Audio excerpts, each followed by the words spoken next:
அப்பா என்ன பொய் சொல்றாங்க உங்ககிட்ட?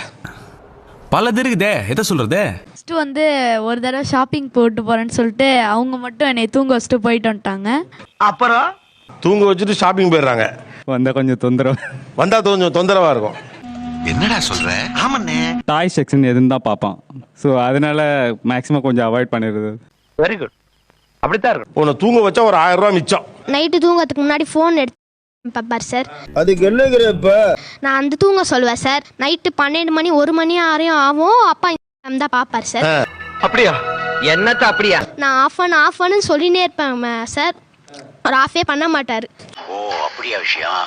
சோஷியல் மீடியால எல்லா வீடியோவா பாக்குறீங்க. அதுக்கு என்னங்கிறப்ப தூங்குறதுல பிரச்சனை இருக்குன்றதால அகைன் என்னால ஸ்கிரீன் டைம் அவாய்ட் பிரச்சனை பண்ண என்ன முடியல. இன்க்ரீஸ் பண்ணோம்னு தொடர்ச்சி அதிக ஸ்கிரீன் டைமுக்கு போறீங்களா? எனக்கே தெரியும் அது வந்து கொஞ்சம் தப்பு தான் சொல்லிட்டு, இருந்தாலும் ஸ்டில் கொஞ்சம் தூங்குற வரைக்கும் பார்க்கலாமேன்னு சொல்லிட்டு கண்டினியூ பண்ணுவேன். ஆனா மறுநாள் என்ன சொல்லுவாரு? பார்த்தேன்னு சொல்லுவாரா இல்ல நான் பார்க்கலன்னு சொல்லுவாரா? சார் நான் கேட்டா என்ன சொல்லுவாருன்னா அந்த டைரக்ஷன் அவ்வளோன்னு சொல்லுவாரு. இது என்னடா புது பொருள் யாருக்கு? ஆக்சுவலா இது நவீன இன்டைஜேஷன், டிஜிட்டலுக்கு ஒரு இன்டைஜேஷன் இருக்கு. வேற என்ன பொய்யெல்லாம் சொல்றாங்க? ஏன் இதை உனக்கு சொல்லி ஆகணுமா?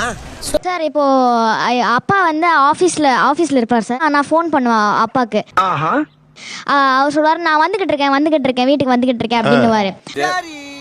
ஆனா எதுவுமே கேட்காது, காத்து சத்தம் வண்டி சத்தம் எதுவுமே கேட்காது. அப்படியா? பின்னாடி வந்து மிஷின் ஓடிக்கிட்டு இருக்கோம், எல்லாம் பின்னாடி பேசிக்கிட்டு இருப்பாங்க. ஆனா அவர் சொல்லுவாரு என்னவா இருக்கும்? எனக்கு என்னடா தெரியும்? இல்ல நான் வீட்டுக்கு வந்துகிட்டு இருக்கேன் வண்டியை நிறுத்திட்டு பேசிட்டு இருக்கேன், அதான் எந்த சவுண்ட் கேட்கல அப்படின்னுவாரு. அப்புறம் நான் கண்டுபிடிச்சிருவேன். அம்மாக்கள்